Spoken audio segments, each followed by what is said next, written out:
Hi guys, എല്ലാവരും സുഖമായിട്ടിരിക്കുന്നു എന്ന് വിചാരിക്കുന്നു. ഞാനും ഇവിടെ സുഖമായിട്ടിരിക്കുന്നു. അപ്പോൾ ഇന്നത്തെ വീഡിയോ എന്താണെന്ന് വെച്ച് കഴിഞ്ഞിട്ടുണ്ടെങ്കിൽ എൻ്റെ അനിയനെയും അവൻ്റെ ഫ്രണ്ടിനെയും കൂടി മുടി വെട്ടിക്കാൻ പോകുന്ന ഒരു വീഡിയോ ആയിട്ട് ഇന്ന്. അപ്പോൾ ഇത്രയും നാൾ ഞാൻ അങ്ങനെ പുറത്തും കാര്യങ്ങളൊന്നും ഇറങ്ങിയിട്ടുണ്ടായിരുന്നില്ല. അപ്പോൾ വീഡിയോസും കാര്യങ്ങളും അതുകൊണ്ട് കുറവുമായിരുന്നു കേട്ടോ. അപ്പോൾ ഇന്നാണെങ്കിൽ എന്തായാലും എല്ലാ പണികളും ഒരുമിച്ച് തീർക്കാമെന്ന് വെച്ചിട്ട് ഇത് കഴിഞ്ഞിട്ട് എനിക്ക് വേറെ കുറച്ച് പരിപാടികളും കൂടെ ഉണ്ട് കേട്ടോ. അപ്പോൾ ആദ്യം ഇവരുടെ പരിപാടി എഡിറ്റ് ചെയ്യുന്ന പറഞ്ഞിട്ട് കൊണ്ടുവന്നതാണ്. അപ്പോൾ ഞങ്ങൾക്ക് ഇതിൻ്റെയൊക്കെ സെറ്റപ്പൊക്കെ കണ്ടപ്പോൾ നല്ല പേടിയായിരുന്നു, ദൈവമേ റേറ്റ് എന്തോരമൊക്കെ ആകും എന്നുള്ളത്. അപ്പോൾ ഞങ്ങൾ ആദ്യം തന്നെ ചെന്നിട്ട് റേറ്റും കാര്യങ്ങളൊക്കെ ചോദിച്ചു. അപ്പോൾ അവർ പറഞ്ഞു പ്രൊഫഷണൽസിന് വേണമെങ്കിൽ അവരൊരു 850 റുപ്പീസിനൊക്കെ ചെയ്തു തരും, അതല്ല നോർമലായിട്ടുള്ള ആൾക്കാരാണെങ്കിൽ 650ക്കുള്ളിൽ ചെയ്തു തരുമെന്നാണ് പറഞ്ഞിട്ടുണ്ടായിരുന്നത്. പിന്നെ ആ ഒരു ടൈമിൽ ചെന്നൊരു ടൈമിലായിരുന്നെങ്കിൽ പ്രൊഫഷണൽസ് മാത്രമേ ഇപ്പോൾ ഫ്രീ ആയിട്ട് ഉണ്ടായിരുന്നുള്ളൂ എന്ന് അവർ പറഞ്ഞു. അപ്പോൾ ഞാൻ അവർ തന്നെ ചെയ്യട്ടെ, എനിക്ക് ഇത് കഴിഞ്ഞിട്ട് വേറെ കുറച്ച് ആവശ്യങ്ങളുണ്ടല്ലോ, അപ്പോൾ പെട്ടെന്ന് പോകണവേ വേണം. അപ്പോൾ ഇവർ പക്ഷേ ഈ പ്രൊഫഷണൽസ് ആയിട്ടുള്ളവരെന്ന് വെച്ചാൽ പെട്ടെന്ന് വെട്ടിക്കഴിഞ്ഞു ഒരു 10 മിനിറ്റ്സിനുള്ളിൽ തന്നെ കാര്യങ്ങളൊക്കെ കഴിഞ്ഞിട്ടാണ്. അപ്പോൾ പിന്നെ ഇവിടെ ഒരു പ്രത്യേകത എന്താണെന്ന് വെച്ച് കഴിഞ്ഞാൽ നമ്മൾ മുടിയൊക്കെ വെട്ടി അവർ സെറ്റ് ചെയ്ത് തന്നിട്ട് നമ്മുടെ അടുത്ത് ചോദിക്കും ഇങ്ങനെ മതിയാണ്. അത് കഴിഞ്ഞിട്ട് അവർ വാഷൊക്കെ ചെയ്തിട്ട് വീണ്ടും സെറ്റ് ചെയ്യിപ്പിക്കും. അപ്പോൾ ഞാൻ ഇങ്ങനെയൊക്കെ ആദ്യമായിട്ടാണ് 2 പ്രാവശ്യം സെറ്റ് ചെയ്ത് കൊടുക്കൽ കാര്യങ്ങളൊക്കെ.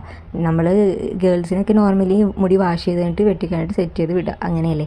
അപ്പോൾ ഇനി ബോയ്സിന് അങ്ങനെയാണ്, അല്ലെങ്കിൽ ഇവിടുത്തെ ഇതാണ് അങ്ങനെയെന്ന് എനിക്കറിയത്തില്ല. അപ്പോൾ ഞങ്ങൾ അവരുടെ 2 മുടിവെട്ടും കാര്യങ്ങളൊക്കെ കഴിഞ്ഞു. അതിനുശേഷം ബസ്സും കയറി അമ്മ വർക്ക് ചെയ്യുന്ന സ്ഥലത്തിൻ്റെ അടുത്താണ് ഈ ബ്യൂട്ടി പാർലർ. അപ്പോൾ അങ്ങോട്ടേക്കായിരുന്നു. അമ്മക്ക് അറിയാവുന്നവരാണ്, അതായത് അമ്മയുടെ കൂട്ടുകാരിയുടെ അനിയത്തിയാണ് അവിടെ വർക്ക് ചെയ്യുന്നത്. അപ്പോൾ അതുകൊണ്ടാണ് പുള്ളിക്കാരിയുടെ അടുത്ത് കല്യാണമാണെന്ന് പറഞ്ഞപ്പോൾ പുള്ളിക്കാരിയാണ് പറഞ്ഞത് ഇങ്ങനെയൊക്കെ ചെയ്യുക, പുള്ളിക്കാരി ഇത്ര റേറ്റിൽ ചെയ്ത് തരാമെന്നൊക്കെ പറഞ്ഞിട്ടുണ്ടായിരുന്നു. അപ്പോൾ അതാണ് അങ്ങോട്ടേക്ക് ഞങ്ങൾ പോയിട്ടുണ്ടായിരുന്നത് കേട്ടോ. അപ്പോൾ അവിടെ പോയി ഏകദേശം ഒരു 5 മണിയൊക്കെ ആവാറായപ്പോഴാണ് ഞാൻ അങ്ങോട്ടേക്ക് എത്തിയത് തന്നെ. അപ്പോഴത്തേക്ക് അവിടെ അത്യാവശ്യം തിരക്കും കാര്യങ്ങളും ഉണ്ടായിരുന്നു.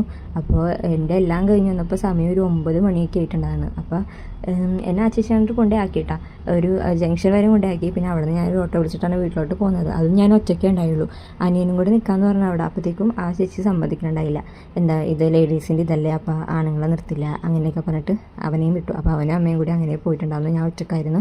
അപ്പോൾ ആ ചേച്ചി പറഞ്ഞിട്ടുണ്ടായിരുന്നു കൊച്ചിനെ ഞാൻ അവിടം വരെ ആക്കിയേക്കാമെന്ന് പറഞ്ഞിട്ടുണ്ടായിരുന്നു. അപ്പോൾ അതുകൊണ്ടാണ് അവർ രണ്ടുപേരും പോയിട്ടുണ്ടായിരുന്നത്. അപ്പോൾ എനിക്കാണെങ്കിൽ ഇതൊക്കെ ഫസ്റ്റ് എക്സ്പീരിയൻസ് ആണ്. ഞാൻ ഈ പാർലറിൽ പോയേക്കുന്നത് ആകെ മുടി വെട്ടാനും കാര്യങ്ങൾക്കൊക്കെയാണ്, അല്ലാണ്ട് ഇങ്ങനത്തെ ഒരു പരിപാടിയൊന്നും ഞാൻ ചെയ്തിട്ടില്ല. അപ്പോൾ ഇതൊരു ഫസ്റ്റ് ടൈം എക്സ്പീരിയൻസ് കൂടിയായിരുന്നു. അപ്പോൾ ഇന്നത്തെ വീഡിയോ ഇത്രയേ ഉള്ളൂ കേട്ടോ.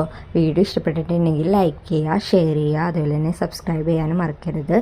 അപ്പോൾ അടുത്ത വീഡിയോ ആയിട്ട് കാണുന്നവരെയും ബൈ ഫ്രണ്ട്സ്.